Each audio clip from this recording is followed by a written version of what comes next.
Now, the greatest radio shows of all time. Suspense. The Shadow Node. Washington calling David Harding, Counter-Spy. Classic radio theater. The Great Gildersleeve. Fibber McGee and Molly. Dragnet. Gunsmoke. The Lone Ranger. Now, step back into a time machine with your host, Wyatt Cox. Good evening, friends of the Inner Sanctum. Gerald Mohr, starring in The Adventures of Philip Marlowe from 72 years ago, June 14th, 1950, A Face to Forget, and we thank you for tuning in. On this Tuesday edition, this is the 14th day of June, this is Flag Day, or actually National Flag Day, the 165th day of the year, 200 days remaining. This day commemorates the adoption of the flag of the United States, which happened on this date in 1777 by the Second Continental Congress. In 1916, President Wilson issued a proclamation that officially established this as Flag Day, and in 1949, National Flag Day established by an act of Congress. This is, however, not an official federal holiday. On June 14, 1937, Pennsylvania became the first and only state to celebrate this as a state holiday. U.S. Army founded on this date in 1775. Warren G. Harding, the first president to be heard on the radio on this date in 1922. The first commercial computer, UNIVAC, unveiled on this date in 1951. And in 1954, President Eisenhower signed the order inserting the words "under God" into the Pledge of Allegiance. Let the conflagration begin, but what can I say? And it was on this date in 2017 in Alexandria, Virginia, Congressman Steve Scalise, the House Majority Whip, Republican, shot while practicing for a charity baseball game. Now, among those passing away on this date in history, Benedict Arnold, and also the original voice of Fred Flintstone, Alan Reed, whom you've heard several times here recently. Life with Luigi, he was in that as well as he was Pasquale in Life with Luigi. He also did a lot of other radio shows as well. I think we heard him yesterday in the Shorty Bell Cub Reporter. Also, Alan J. Lerner of Lerner and Lowe, and the man who did such wonderful music, Henry Mancini, Moon River. Henry Mancini passing away on this date in history. Now let's get to something happier. Birthdays. Author Harriet Beecher Stowe, born on this date. Photojournalist Margaret Bourke White. Also, Burl Ives, A Little Bitty Tear Let Me Down. He did so much great music. Also, Burke's Law, Bat Masterson, Gene Barry, born on this date in history. The man behind It's Witchcraft, and the music from Sweet Charity, Cy Coleman, born on this date. And Junior Walker of Junior Walker and the All-Stars. Florence, the maid in the Jeffersons, Marla Gibbs, 91 years old. Rod Argent of the Zombies, 77, The Time of the Seasons. Such great music. Tell Her No. The Zombies music always resonated with me. It was just good music. Simple music, but such good music. Also, President Trump turned 76 years old today. Did I say Rod Argent turned 77? I may have forgotten. Boy George of Culture Club, 61 years old. From Baywatch and Ryan's Hope, Yasmine Bleeth is 54. And Artie Adams from Glee, Kevin McHale, is 34. Those just a few of the people who celebrate this Flag Day, the 14th day of June, is their birthday. And if this is your birthday... Happy birthday to you. Happy birthday to you. Happy birthday, happy birthday. Happy birthday to you.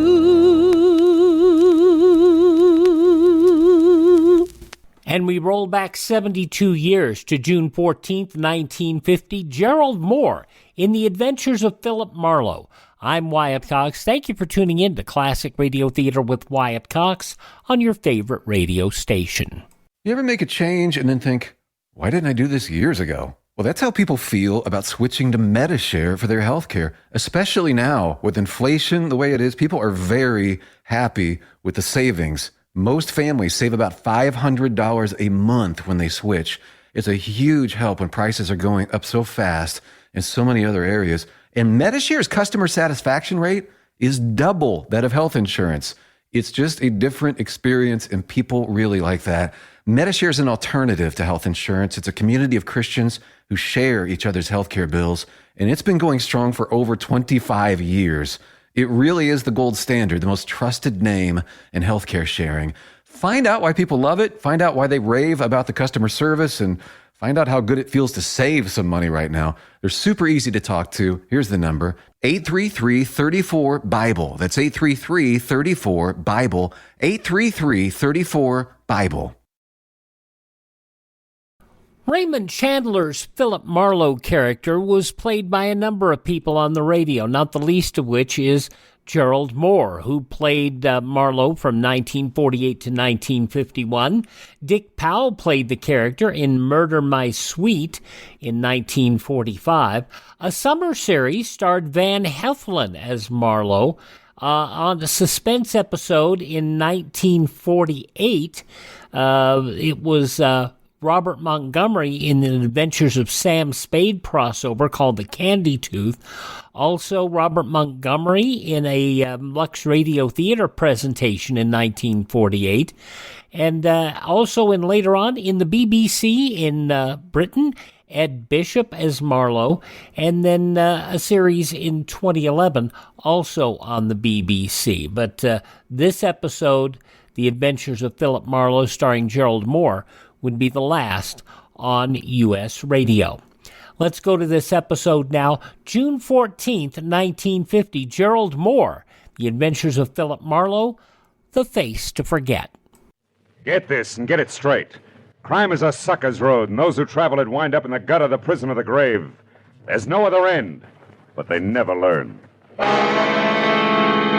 For your enjoyment, Wrigley's Spearmint Chewing Gum brings you Raymond Chandler's most famous character in The Adventures of Philip Marlowe.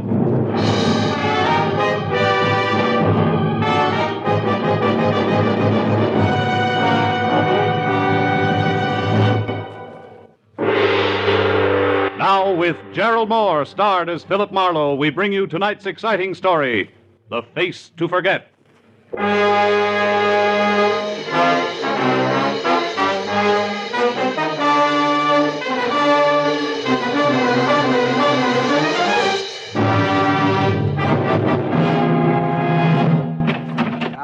All right, wise guy. I told you once you couldn't come up here to this room, Marlowe. That's right, landlord, but I found all I needed. Well, you won't be able to use it after I teach you some manners, Snooper. Oh!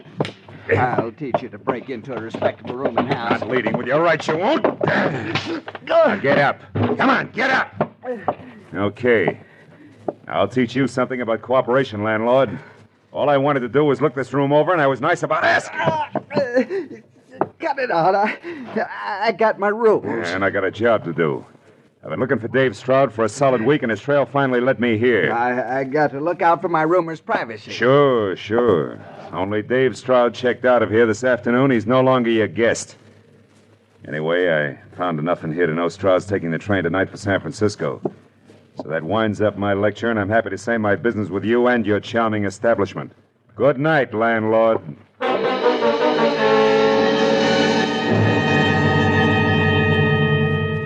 When I stepped out of the cheap, musty rooming house into the warm night, I felt for the first time in a week that I wasn't wasting my time. That by tomorrow I'd know why a quiet young guy named Dave Stroud had suddenly dropped everything that gave life some sense. Everything from a lovely girl to a fine job and vanished. Completely. I stopped in a phone booth, called my client, and told her to meet me in an hour at the Leopard Spot, the bar in her hotel. Then I made a reservation on the 10 o'clock train for San Francisco. Went home and threw a toothbrush and shirt into a bag, and when I walked into the Leopard Spot, I was right on time. I found my client, Ellen Wyatt, in a booth near the back. The soft rose lights touching her face made me wonder all over again what kind of pressure it could possibly have been to drive David Stroud away from a girl like this. I tried to wait in my apartment upstairs, Phil, but I just couldn't. Is it good news? I hope so, Ellen. That broken-down rooming house over in East L.A. paid off all right. Dave was staying there? Yeah, he had been, under the name of Donald Stranigan. But why would he take a place like that? He must have plenty of money with him. Oh, well, the city's cluttered with those joints. They're as common as tin cans. He figured you can't look into all of them. We were just lucky. Then he knows what he's doing. There's nothing wrong with him like amnesia. No, it's something else, Ellen. Oh, good evening, Miss Wyatt. Martini? Yes, please. For you, sir? Martini sounds fine. Yes, sir. Right. Marlowe, maybe that hunch I had about gambling, maybe it was right after all. Couldn't some kind of terrible jam with gamblers do this to Dave? Yeah, it might. But I checked that and drew a blank. Say, listen, Ellen, the description of Dave I got at that rooming house isn't too complete. That snapshot I asked you about, you bring it? Oh, yes. Oh, good. It's in my purse. Here. That was taken on our first date 4 years ago. 4 years ago, huh? Those years made quite a change in both of you. Yes. Dave and I are good for each other, Phil. Oh, sure. I only hope that the next 4 Here years... we are. Martini, very dry. Oh, thank you, sir. Well, I wish we had the kind of news we could toast. Maybe we will. Sooner than you think. You've got a new lead? You know where Dave is? Well, close enough to be pretty sure he's taking at 10 o'clock to San Francisco. San Francisco? Yeah, and so am I. Phil. How about coming down to the station with me, huh? Me? But do you think that's wise? What if he saw me first? Well, it's worth a chance for you to point him out to me. What do you say, baby? Got something to drink to now?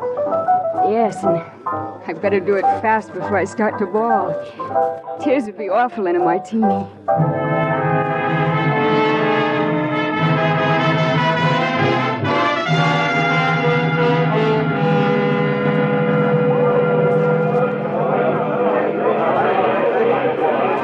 No luck, Phil. I still haven't seen him. Wait a minute. How about that one, Ellen? Over there at the cigar counter. Quick. Oh, the fellow in the T-shirt? Yeah. Dave couldn't look that sloppy, and besides, he's taller. Well, that's it, Phil. Yeah. Well, I guess we missed him. I better get aboard, huh? This kind of scares me. You don't think Dave just pretended to be leaving, that he tricked you? No. Those leads weren't planted. They weren't that good. Don't worry, baby. Dave will be on this train when it pulls out. I'll bet my last buck on it. Find him for me, Phil. Sure. You just keep that chin up. I will. Okay. And call me the very first chance you get. Call for train 61. Pardon me, lady. I'm sorry. Hey, you with that brown bag. Me? Yeah, just a short minute, my friend. Unless you happen to favor dirty shirt size 17. You're in for a big disappointment. What are you talking about? Well, I think you made a small mistake there. Isn't that my bag? I'm afraid not, mister. CP is in Philip, M is in Marlowe. Well, how do you like that? I saw you pick it up back there at the information booth. That's where I left mine. I could have sworn it belonged to me. I'm sure sorry. It's all right. Happens to everybody sooner or later. Yeah, well, now that's mighty big of you, friend. Say, you're going to be on old 61 for Frisco, too, aren't you? Afraid so, yeah. Well, let's call this an introduction. Arback's my handle. Manny Arback, on the road for Pfeiffer Plumbing Fixtures. Yes, sir. I'll see you on board, friend. Not much doubt about that. No, we might get up a little game. Fun, huh? Oh, fine. Yeah, well, I better shake a leg and get my bag. I'll find you all right. I never forget a face. Maybe I ought to cut my head off.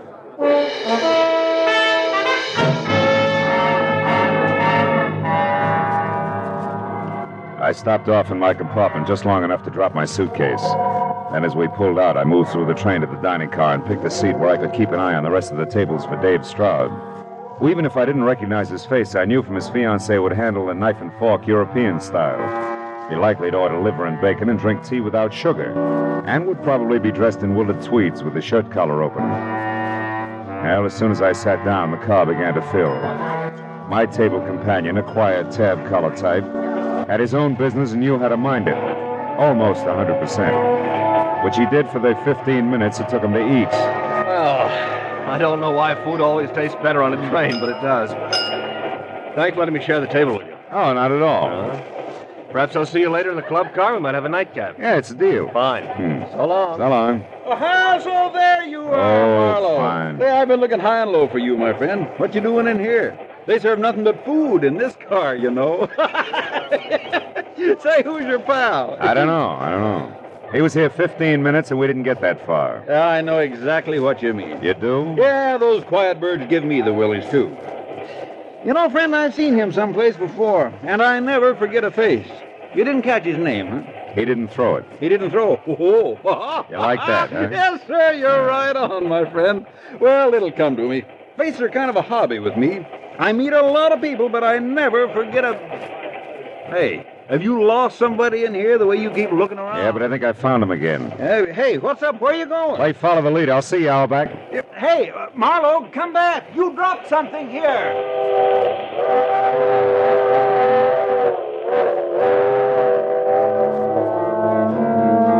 In spite of the fog kicked up by the traveling typhoon who never forgot a face, I'd managed to catch a glimpse at the door of a bunch of tweeds and an open collar on a bill that exactly fit the 4-year-old snapshot in my wallet. I bucked a huddle of undecided dowagers blocking the aisle, but managed to keep him in sight all the way back to car 16 without being seen. There I watched him unlock compartment L and go inside. I was convinced it was Dave Stroud, but at this point I had to be sure. I went to look for the conductor and finally found him tucked away at a lonely table back in the club car, as intent on his ticket count as a cheat at solitaire. I figured I could afford the time now, so I decided to wait. I headed back for the seat, and I ran into my dinner partner, the Tad Collar. Well, hello again. You're a little early for that nightcap, but sit down anyway. Thanks. Oh, by the way, I'm Roy Tarney. Oh, mine's Marlowe, Philip Marlowe. Philip Marlowe. I've read that name many times. You're the famous private detective. Well, private detective, anyway. Glad to know you, Tony. Privilege for me. Oh, are you looking for a match here? Yeah. Oh, keep them. Keep them. I have others. Oh, thanks. Thanks again. Are you on a case now, Marlowe, or shouldn't I ask? Well, as a matter of fact, Hey, Marlowe. Marlowe. Man, are you hard to hang on to. But you're mighty lucky I'm honest, my friend. You see this? Yeah, I see. It's my wallet. Yeah. When you bolted out of the dining car, you dropped it on the seat. I found it for you. Oh. Nothing fell out with this picture here. And is she all right, man? Oh, man. Who is she, boy? The name, I mean, huh? Don't tell me. I bet you've seen her before. Yeah, that's right. And I never forget her face. Uh-huh. Well, thanks. Now, if you let me have it, I'm very grateful. Yeah, sure. Glad to be of service, my friend. Oh. Anytime I can... Well, speaking of familiar faces, this is the gentleman that you had dinner with, huh? That's right, Owlback. This is the gentleman. Mr. Owlback, Mr. Tarney, for better or worse, till your destination do you part. How do you do? Tarney? Tarney. Now, that's funny. You know, I was just telling Marlowe here that I recognized you from someplace. It's very unlikely. I have a fair memory myself. I don't remember you. Well, I don't know. I'm pretty good, but... Hey, wait a minute. I'm getting it? Sure. Oh, this is silly. Why, I saw you tonight in the railroad station. No, that's impossible. I was so late I nearly missed the train. Me too. Only you had a good reason. Oh, yes, sir, my friend. You were kissing the little woman goodbye. I couldn't see her too well, but she was quite a looker. And judging from the way you were going at it, you... Yeah. Well, now, wait a minute, friend. I didn't mean any offense. I was just kidding you along. Yeah, well, I guess I'll go by my way into a little poker. Excuse me. I suppose there has to be one on every train. Yeah. They help the ride like a square wheel. Yeah. Well, I think I'll go read a while, Marlowe. Good luck on your case.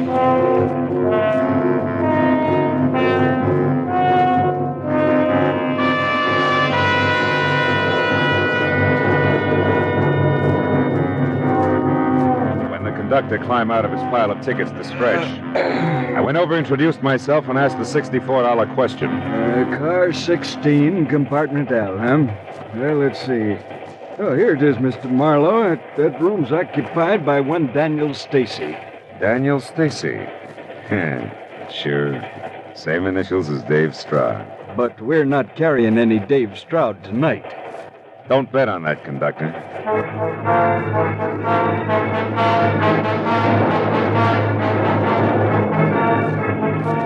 It was that simple.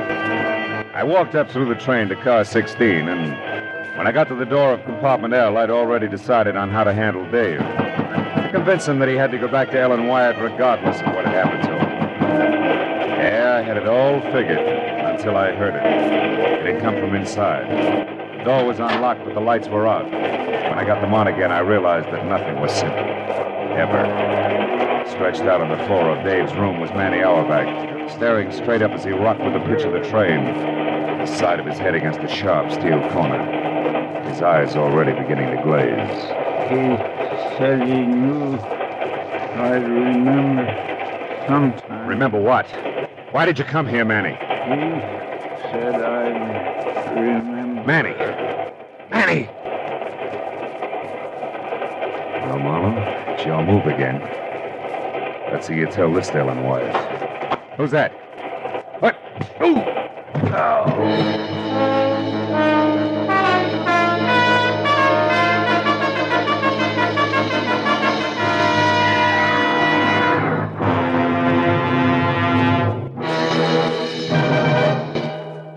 And from June 14th, 1950, The Adventures of Philip Marlowe here on Classic Radio Theater with Wyatt Cox. I guess the last adaptation of Marlowe was in an HBO TV movie back in 1998 with James Caan as Marlowe. When Classic Radio Theater with Wyatt Cox continues, we'll have the conclusion of Philip Marlowe and also the news from the newspapers of this date 72 years ago. But first, these important words from your favorite radio station. No offense, but are you a little fat when you look in the mirror? How would you like to learn the secrets to lose 3 to 5 pounds a week easily without joining the gym or going through any crazy diets? It's called Body Sculpt by Med Diet. For the last 2 decades, we've been helping people just like you that have pounds they want to shed. We've helped millions of people lose thousands and thousands of pounds over the years. And now it's your turn. Learn the secrets of how to lose weight with one simple phone call. You'll see an amazing difference in a matter of days. Don't believe us? We'll offer you a money-back guarantee. If you're ready to start losing weight right now, call right now to learn more about your risk-free order to Body Sculpt. Call for your risk-free offer. 800-738-5332. 800-738-5332. 800-738-5332. That's 800-738-5332. Are you in bad pain? You know what I mean. Your knees hurt. Your shoulder hurts. Your elbow and back are constantly killing you. And I'm sure you've tried every pain pill or cream available at the drugstore. Am I right? Well, here's something you haven't tried. Pain Magic. Pain Magic is not available at any drugstore. The only place you can get it is by calling the special toll-free number I'm about to give you. And to make things even better, call right now and find out about our buy one, get one free offer. We're so confident it'll work for you that we offer a free bottle with your purchase. No prescription required. Call now to learn how you can get Pain Magic and get rid of your pain. Remember, your results may vary. 800-492-8164. 800-492-8164. 800-492-8164. That's 800-492-8164.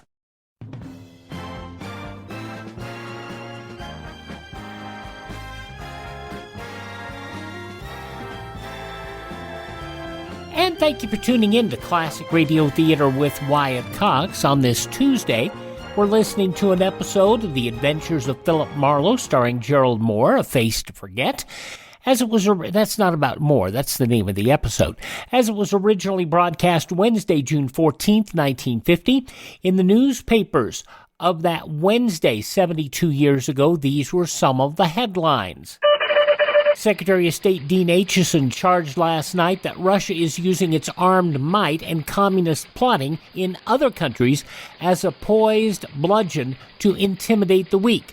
The secretary said there are 4 ways the U.S. can meet Soviet pressure, but he immediately ruled out isolationism, appeasement, and the plea of a preventative war with atomic bombs. The U.S., he said, will continue to follow a realistic policy of peaceful negotiation and strengthening the free world in the hope that Russia someday will become our good neighbor. William Molaskey, a one-time newsboy, told Senate investigators yesterday he has part control of racing news distribution in the St. Louis area and holds Western Union stock valued at nearly $500,000. Molaskey testifying voluntarily under oath before a special Senate committee investigating big-time gambling and nationwide crime. He said he owns 35% of the stock of Pioneer News Service, which distributes racing data in and around St. Louis, but denied associating with bookmakers or professional gamblers.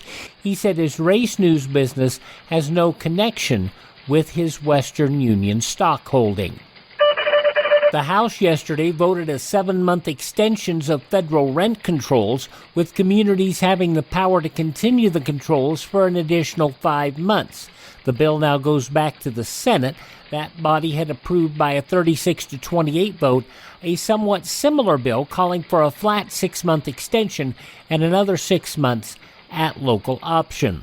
Now, while the House was working on rent control, the Senate opened debate on a bill designed to bring about 10 million more persons under the old age and survivor insurance plan of the Social Security system and to raise the monthly benefits of those already drawing benefits. The House already approved a similar measure. Majority Leader Lucas said he had some hope of passing the bill this week.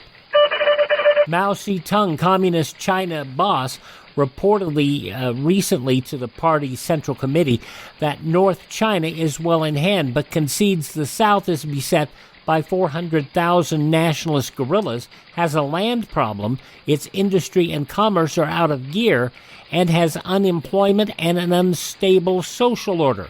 Mao blames American imperialism for some of the problem and sees at least 3 years before a fundamental turn for the better. The executive board of the CIO United Auto Workers yesterday completely exonerated Richard T. Gosser, a UAW vice president, of accusations of dictatorship and misuse of a local union's funds.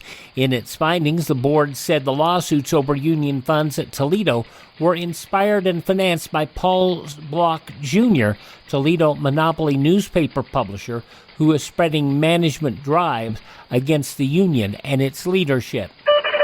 Authoritative sources said the government and antihistamine industry are about to end their Cold War over the merits of widely advertised anti-cold pills.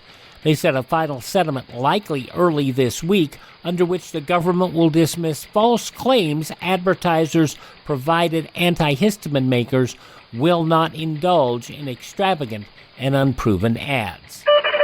And in London, thieves at the Avenue Hotel early yesterday stole 4,800 cigarettes, 140 bottles of liquor, a radio, and a watchdog named Sally. Not much of a watchdog, though some of the day's top news stories, as reported in the newspapers of June 14th, 1950, on your radio, The Adventures of Philip Marlowe. The conclusion you'll hear next on this Tuesday Classic Radio Theater with Wyatt Cox right here on your favorite radio station. Are you suffering with arthritis or osteoporosis? Do you have diabetes? Did you know that these are just 2 of the hundreds of diseases that have seen improvement with Dr. Wallach's incredible longevity products? You can't get them at a health food store. The only way to get them is to call us at 800-214-0065. That's 800-214-0065. Do you have heart disease, fibromyalgia, or high blood pressure? Do you have a terrible time losing weight? Dr. Wallach can help. He was a veterinarian and cured diseases in animals. He felt that he could do the same for humans, so he became a physician. Over 50 years of research and helping people like you goes into every bottle of Dr. Wallach's amazing discoveries. Do you want to feel better? Learn how to treat the cause of your problem rather than covering up the symptoms with drugs. Call 800-214-0065. That's 800-214-0065. On Wednesday's Classic Radio Theater with Wyatt Cox, an episode of The Story of Dr. Kildare, starring Lou Ayres and Lionel Barrymore from 71 years ago, June 15th, 1951. While helping a friend with a sick animal, Dr. Kildare, stricken with appendicitis, far from a hospital. That's coming up on Wednesday's Classic Radio Theater, but now the conclusion of The Adventures of Philip Marlowe from June 14th, 1950, 72 years ago today. Now with our star, Gerald Mohr, the second act of Philip Marlowe and tonight's exciting story, The Face to Forget.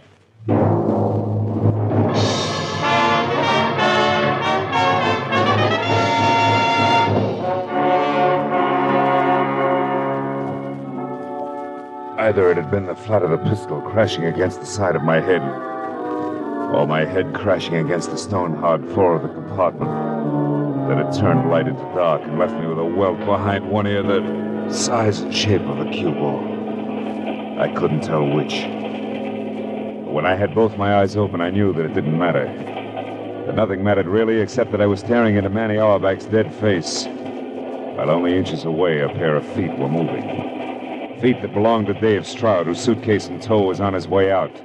One hand already on the doorknob. I went for him, around the knees. Let go!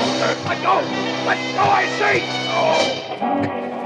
By the time I was off the floor and after him, he was well out in front. But wrestling with a heavy steel door at the end of the empty passageway slowed him down. When we reached the platform between the cars, he was almost mine. But then suddenly a hand shot out of the dark, grabbed a fistful of shirt front, and spun me hard against the opposite door. No! A hand that belonged to a man in a tan color. Mr. Roy Tawney, plus a shiny .22 automatic, and minus his club car velvet voice. Get up, Marlowe. We've got a little talk coming. At this stage, it'll be a pleasure. Believe me. We'll see. What do you want with Dave Stroud? I'm a census taker who's real... Cut it. Time is running short, Marlowe. When you get off at this stop coming up, you stay off. Yeah? What's your angle? Dave. He still needs my help, and he's still gonna have it. No matter who he kills? Kills? What's that supposed to mean? Manny Auerbach, the chummy one who couldn't forget faces. He's very dead back in Dave's compartment. Well, then that loudmouth wasn't just a blowhard salesman after all. He was what Dave's been running from, one of those lousy card shop... Slips, huh, Tony? Yeah, but they don't count, Mr. Detective. Nothing counts anymore but Dave getting out of a jam that can cost him his hide. Just for the record, that game back in L.A. 3 months ago that cost Dave every cent he had plus 10 grand he didn't was about as level as the rest of that knee-pants town ever gets. Which makes you what? Two things, smart Alec. First, a guy from Detroit, a real town, who doesn't like a lousy fix. And second, I like a fix even less when the sucker on tap is my own brother. Now, Peeper, get back away from that door. The station's on that side. I wouldn't want you to run for it and get shot before you got to say a few words. Back over here, Marlowe. Take it easy with that gun, huh? They go off, you know. All right, the pitch. Let's have it now. What's Dave to you? Ellen Wyatt. Mean anything? Not very much. But Dave is sorry about that. So when you get back to your client, you tell it... Hold it. Just like you are and stay cheerful. This stop, Carter. Carter, gentlemen. Conductor, this train wait here a while? I mean, is there any time to get off and stretch? No, sir. Just stop long enough to pick up a little mail, leave a little mail, once in a while take on a passenger. Hardly ever, though. Carter folks aren't much on traveling. Oh, by the way, aren't you the gentleman who was looking for Mr. Stacy? Yeah, I found him, thanks. Oh, don't mention it. Glad to be of service. Say, don't get too close to the edge here, gentlemen. Carter, California. We were talking about Ellen Wyatt, Tony. Why didn't Precious brother Dave ever let her know that he had to lay low, that he was in a jam with gamblers?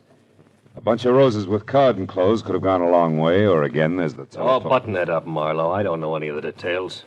Maybe the kid didn't want her to know he couldn't stay away from the pasteboards. Maybe he just didn't want her to worry. Anyway, that's not the point. Then what is? That a broken heart beats a broken skull 7 times a week. You should know that much, Pete. So? So I don't want you, the girl, or anyone else to know where Dave is heading.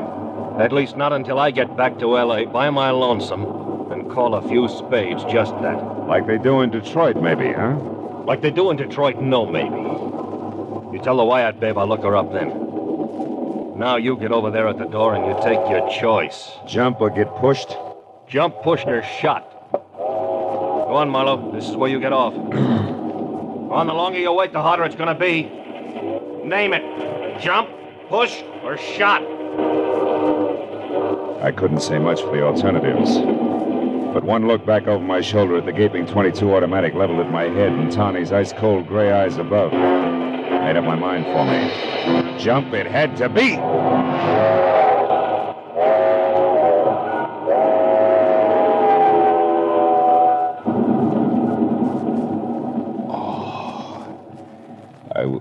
I would always remember one thing about Carter, California. The right-of-way was more sand than stone. I was grateful.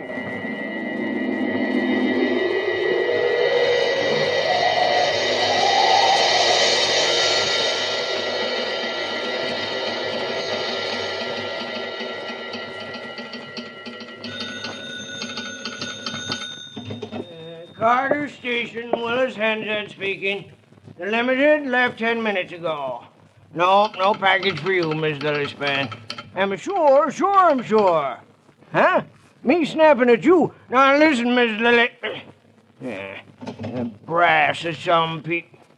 Say, what happened to you, son? I tripped. Dad, this is important. Can you tell me where the Limited stops next? Well, is anybody getting on at Murdoch Corner? No. The first real stop. A good-sized town. Let's see. Smoke cigar, son? No. Look, Dad, this counts. Now, come on, tell me, will you? Yeah, sure. Well, now, there's Fulton. That's a half-hour wait. Oh. You got a match, please, son? Oh, yeah, here.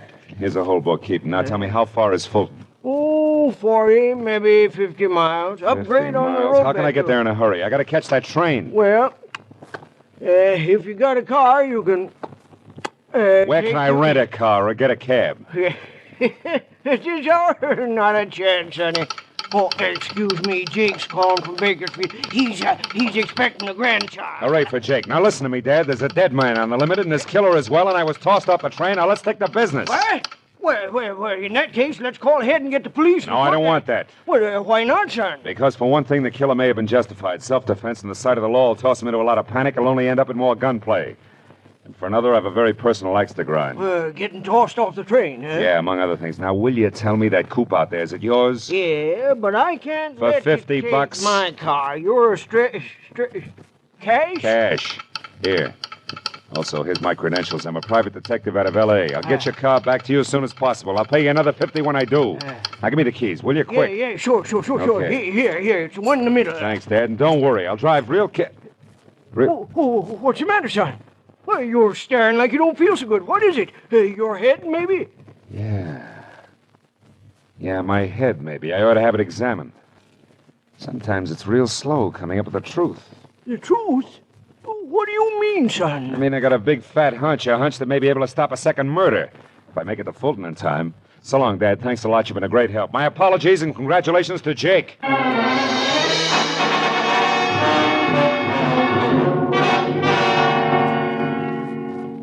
Like the station agent himself, Willard Hansen's coupe was a little less than spry. But with the accelerator jammed hard to the floor and only straight, empty highway ahead, I managed to keep it at a straining 70 most of the way. And 50 minutes later, when I tore into Fulton and followed the street markers to the station, a long, low, welcome sound in the night told me I was on time. The train was just getting underway again. I slammed to a stop at the end of the depot, piled out of the coupe and started to run for the last car. But I changed my mind. The train could chug on its merry way without me. After all, it was going without Dave Stroud and his big brother. The two men were walking down the deserted platform toward me. I slid back into the shadows of a pile of crates and waited, my hand tight on the .38 in my pocket, suddenly positive that my hunch was now a sure thing. Roy Tawney was not Dave's brother, but he was the one who had murdered Manny Auerbach in car 16, compartment L. And he was ready to try murder again. All right, Stroud, that's far enough. Hold it there. Tawney, you're out of your mind. You've got no reason to kill me. I'll never say anything. Ellen knows that.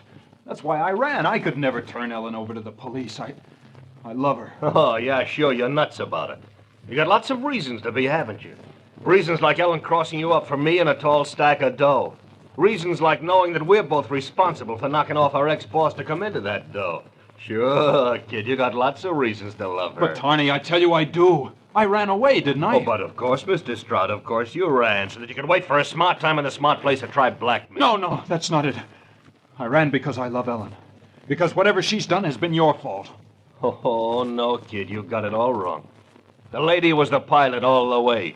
Even to hiring a lousy peeper named Marlowe to tag you so that I'd know where to get my hands on you. The man on the floor in my compartment? The dead man? That was a loudmouth salesman with a memory for faces. He would have spoiled everything if he'd remembered that he saw me with Ellen in the railroad station and passed it on to Marlowe. I had to shut him up and then give the peeper a big cock and bull story about you being my brother and in hot water with gamblers. And Marlowe was the other one, the one who grabbed for me. That's right, Stroud. That was Marlowe. Too bad he didn't grab better, isn't it? Yeah, perfect shame, Tony. Well, you dirty louse! Watch out! He's got a gun! Makes two of us. Rotten pig! Is he dead, Marlowe? Yeah, Dave. Even in Detroit, he'd be called dead.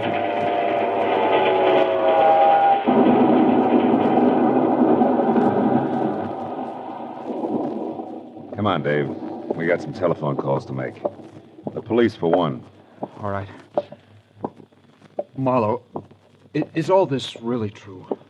Yeah, I'm afraid so, Dave. The girl you wouldn't turn in for murder wanted to murder you. Believe it, kid, all at once. It'll be easier later on that way. Yeah, sure. Thanks, Marlowe, for getting here when you did. You saved my life. Well, not exactly. A guy named Willis Hansard gets part credit for that. Guy who runs a railroad station at Carter, California, and also smokes cigars and sometimes runs out of matches. What does that have to do with it? Everything, Dave. See, Hansard needed a light, and I gave him a book of matches that Roy Tawney had given me earlier in the club car. I hadn't noticed them then, but I did when Hansard used them. They came from the Leopard Spot, Dave. The Leopard Spot? Yeah. The cocktail lounge at Ellen's hotel? That's right. And I couldn't buy Tawney's having them as just coincidence. It tied him into Ellen too tight. A hunch said so. Wait here, will you, kid? I'll only be a couple of minutes. I've got a long-distance call to make before we get in touch with the police. To Ellen? What are you going to tell her, Marlowe? Anything, Dave. Anything that'll keep her right where she is, ready and waiting for what's going to turn out to be the, L.A. police. I won't be long, kid.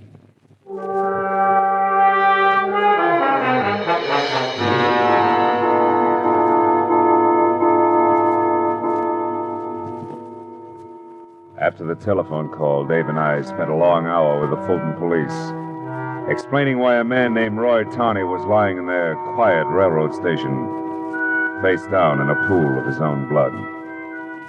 And it was a long hour again with the railroad officials who arrived with their own set of questions. Well, it was 4 o'clock in the morning before we were finally aboard a train, heading back for L.A. Dave Stroud and I sat opposite each other in silence through that bleak, empty hour when you can almost feel the day that's coming up nudge the one that's just gone by. I was real glad to see it go.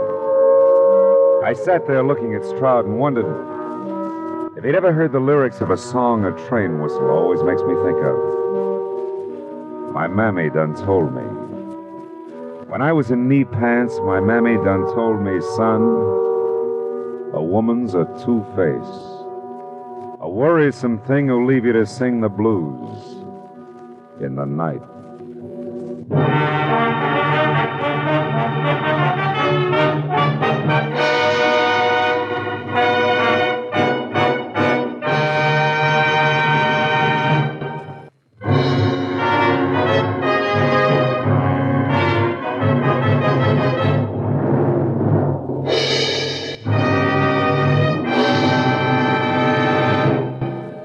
The Adventures of Philip Marlowe, bringing you Raymond Chandler's most famous character, star Gerald Mohr, are produced and directed by Norman MacDonald and written for radio by Robert Mitchell and Gene Levitt.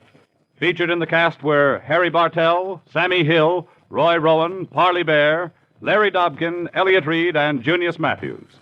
The special music is composed and conducted by Richard Arant. From June 14th, 1950, The Adventures of Philip Marlowe on Classic Radio Theater with Wyatt Cox. If you miss a day, you don't have to miss a single show. You can find our shows anywhere podcasts are served, plus at my webpage, classicradio.stream. There you can stream the shows, learn more about classic radio collecting. You can contact me there, find our social media links. You can even buy me a coffee if you want to. That's at classicradio.stream. Thank this station, support their advertisers, tell your friends the great radio shows are right here at this spot on the dial. Classic Radio Theater with Wyatt Cox on your favorite radio station.